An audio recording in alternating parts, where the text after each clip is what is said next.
បាទសូមគោរពនឹងជំរាបសួរពុកម៉ែបងប្អូនទាំងអស់គ្នាខ្ញុំសូមដកស្រង់យកអត្ថបទដែលតទៅនឹងប្រវត្តិសាស្ត្រមួយតើលោកដាបឈួនឬមជុលពេជ្រជានរណាលោកដាបឈួនមានទីកន្លែងកំណើតនៅខេត្តសៀមរាបប្រភពខ្លះថានៅខេត្តកណ្ដាលនិងធំដឹងក្តីនៅខេត្តព្រៃវែងនៅដើមទសវត្សរ៍ឆ្នាំ1940លោកដាបឈួនបានចូលបង្កើតចលនាតស៊ូប្រឆាំងជាមួយនឹងបារាំងដែលហៅថាខ្មែរអេសារ៉ានៅតាមតំបន់ភាគខាងជើងនៃព្រំដែនខ្មែរសៀមក្រោមការជួយគាំទ្រពីសំណាក់សៀមបន្ទាប់មកលោកដាបឈួនបានក្លាយជាមេខ្មែរអេសារ៉ាដ៏ល្បីឈ្មោះប្រចាំតំបន់សៀមរាបនៅខែតុលាឆ្នាំ1949លោកដាបឈួនបានចុះចូលជាមួយនឹងសម្ដេចនរោត្តមសីហនុជាផ្លូវការនៅពេលនោះដែរលោកដាបឈួនត្រូវបានសម្ដេចនរោត្តមសីហនុតែងតាំងធ្វើជានាយទាហានដែលមានឋានន្តរស័ក្តិជាវរៈសេនីយ៍ត្រីហើយគ្រប់គ្រងទ័ពពិសេសនៅតំបន់សៀមរាបតែម្ដងដោយសារតែមានស្នាដៃល្អ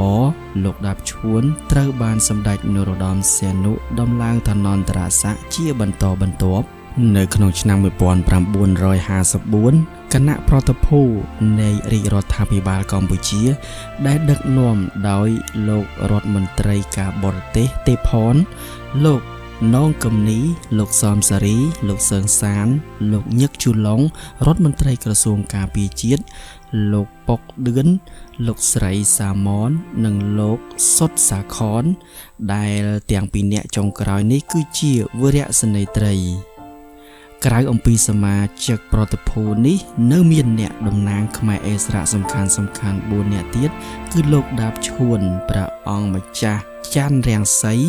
លោកពុតឆាយនិងលោកសាងវាងវងដែលត្រូវទៅបង្ហាញអន្តរជាតិនៅក្នុងឋានៈជាអ្នកតស៊ូផ្ដាប់អាវុធដើម្បីឯករាជ្យពីបារាំងនិងដែលបានចូលរួបរួមជាមួយនឹងរាជរដ្ឋាភិបាលស្របច្បាប់រួចហើយក្នុងរយៈពេល10ឆ្នាំគឺចាប់តាំងអំពីលោកដាបឈួនបានចុះចូលមកលោកដាបឈួនត្រូវបានសម្ដេចនរោត្តមសីហនុតែងតាំងឲ្យកាន់មុខតំណែងសំខាន់មួយចំនួនដូចជា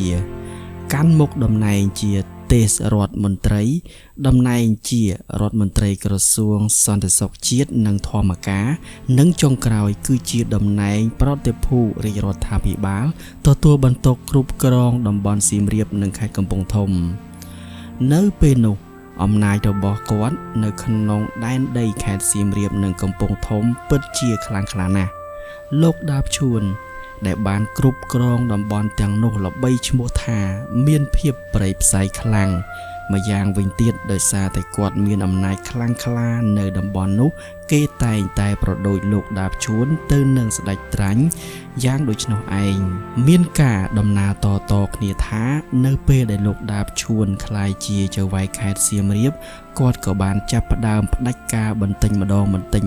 ក្នុងនោះល្បីល្បាញថាចាប់រំលោភកូនក្រមុំគេនិងយកកូនក្រមុំគេធ្វើជាប្រពន្ធជាពិសេសបង្ក្រាបយុវជនដែលភ្លើតភ្លើននៅក្នុងសង្គមដូចជាយុវជនខ្លះជិះកង់ដៃម្ខាងគឺដៃម្ខាងត្រូវលោកដាបឈួនចាប់យកទៅកាត់ចោលជាដើម